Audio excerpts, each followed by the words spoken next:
করছি আজ একটি মধুবনী আর্ট, আর সেটা তোমাদের সাথে শেয়ার করব এরকম কোনো প্ল্যান ছিল না।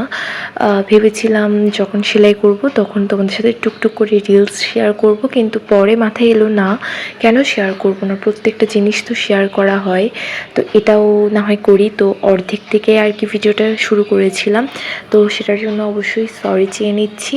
আর জানো তো কেন তোমাদের সাথে বারবার সব কিছু শেয়ার করতে মন চায়? কারণ তোমাদের এক একটা কমেন্টস, কি বলবো, আমার এক একটা অনুপ্রেরণার রসদ বলতে হয়। কারণ তোমরা অনেকে আমাকে কমেন্ট করে বলো না যে দিদি তোমার প্রত্যেকটা ভিডিওর জন্য অপেক্ষা করে থাকি, তুমি কখন ভিডিও আপলোড করবে, তোমার ভিডিওগুলো ভীষণ ভালো লাগে, তোমার ভিডিওগুলো সিম্পলের মধ্যে অনেক সুন্দর, তোমার প্রত্যেকটা ভিডিও দেখি। এরকম কমেন্টসগুলো আসলেই মানে আমার কাজের অনুপ্রেরণার রসদ, আমি এটা নির্দ্বিধায় স্বীকার করব।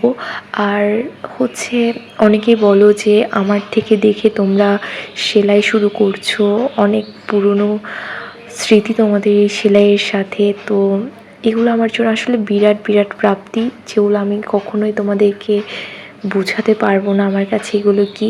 এভাবেই একটু পাশে থেকো, এগুলোই তো আমার প্রাপ্তি আর চাওয়া। খুব ভালো থেকো, সুস্থ থেকো, দেখা হবে নতুন ভিডিও নিয়ে।